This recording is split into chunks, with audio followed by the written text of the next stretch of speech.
I want to know where the money went. And so, pursuit of that, I'm looking for two things really. I'm no different than any other investor. And I also had a lot of assets sitting on the FTX platform. And so, starting at the point of when it went into bankruptcy, I noticed that within hours, my accounts were swiped clean, scraped clean, not only of the assets, but all of the records, all the financial records. So, about 48 hours later, thinking maybe the server's coming back up, didn't. I started making phone calls. I knew the management of the company, and I started asking, where's the money? It's a very simple question.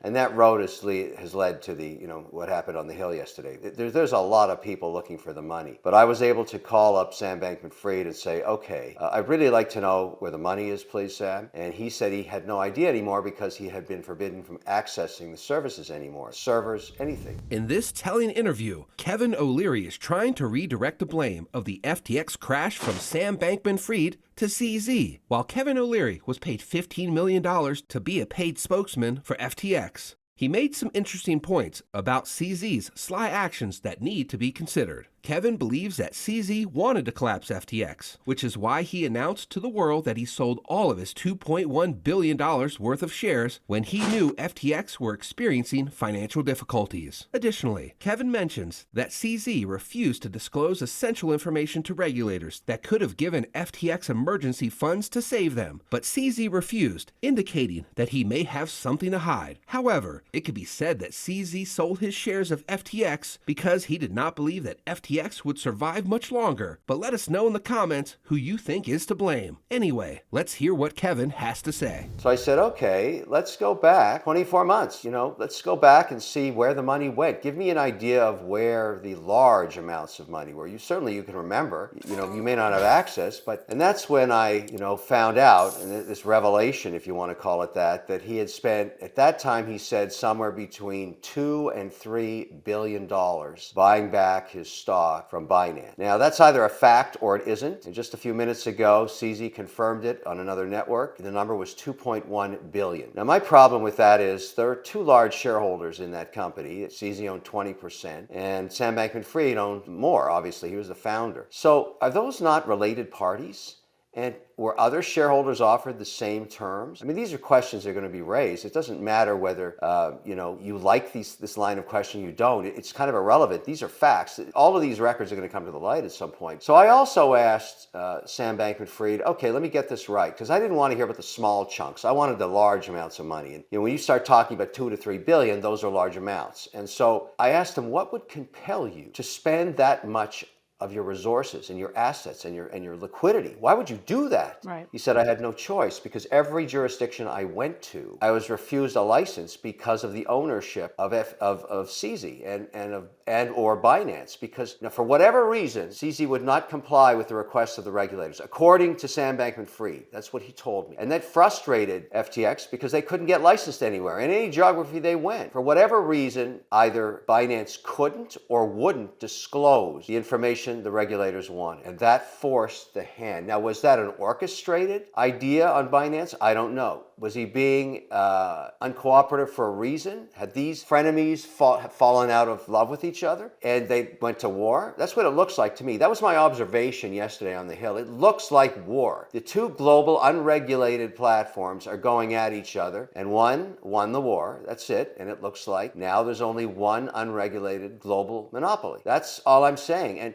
frankly, I don't know why he was having a problem with this, particularly CZ. He should enjoy the transparency of this. You would think he'd want to tell the story. If there's nothing to hide, don't worry about it. Did you speak to Sam Bankman-Fried about this theory? Does he agree with you that this is what happened, that it was a master plan on the part of Binance? No, I didn't get a chance to talk to him about that, nor would I. I'll tell you why, because I'm more interested in the 36 hours of the week of November 6th, 7th, 8th. I mean, obviously, this is going to end up being a he said, she said story if they ever testify against each other, and who knows if that happens. But here's my question to you. Binance, CZ, or both, go online into social media and say, I have $550 million worth of FTT tokens. I'm in the mood to sell them. I think I'm going to dump them. Basically, you read between the lines of that social media. Why in the world would anybody do that? Every trader knows on earth that if you have a large block trade, you're going to go through price discovery, set up a syndicate, and do a cross. That's how you minimize the impact in the market. But that clearly wasn't my view what CZ was trying to do. He was trying to push the last edge to get this company into bank by giving a cash call that it couldn't fulfill. Now,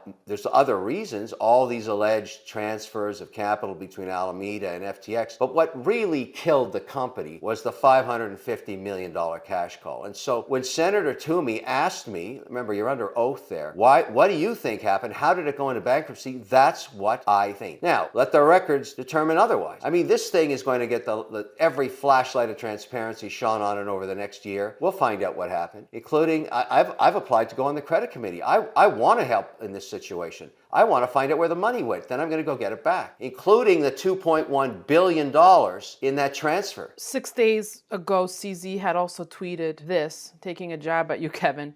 He tweeted, "It seems 15 million not only changed Kevin O'Leary's mind on crypto, it also made him align with a fraudster. Is he seriously defending SBF?" I believe he said this right after your CNBC interview. No, I saw that. That's all noise. What does that have to do with the debate we're having now?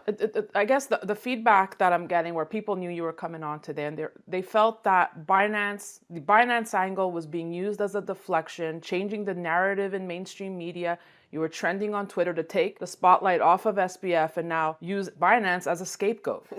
Why would I do that? I'm just shining the light on what happened. Look, I've already disclosed I'm a paid spokesperson. I've already disclosed the economics of it. I've already disclosed the millions I lost. I'm being totally transparent because I have no option but to be totally transparent. You don't go and sit in Congress and lie to them. Can't do that. You're under oath. And so at the end of the day, I'm just telling you what I think happened. It has nothing to do with some strategy on social media. It's irrelevant to me. All that stuff is noise. What are the facts? That's what we have to find out. Now, I'm sorry that CZ, I have no reason to go, fight with him on social media. I've only met the guy once in a conference where he was on a screen. And so this is not a plan to hurt him. I'm just asking, where'd the money go? Where's the money? What about that $2.1 billion that you took off the balance sheet of FTX? Is that not a reasonable question? What's the answer? I think the feedback that I'm getting from the folks who watched our last interview and who've seen you make the rounds is they want to see you come out and say, Sam Bankman-Fried was wrong. I was wrong for investing in FTX, and he's a fraud. That's what they want to hear. That's what the people want to hear from Kevin. They don't want to see Kevin defend Sam Bankman-Fried anymore. This is America. In this country, you are assumed innocent till proven guilty. And when he is proven guilty and gets his fair day in trial, then I'll say that, if indeed he's guilty. I don't understand this mob saying he's a fraudster without even a fair trial. One day, some of those people are going to be in the same situation. If you enjoyed that video, click here to watch the CEO of Binance, CZ, reveal his secret of exactly how he uncovered that FTX was a scam and what new regulations he's proposing to prevent another exchange collapse.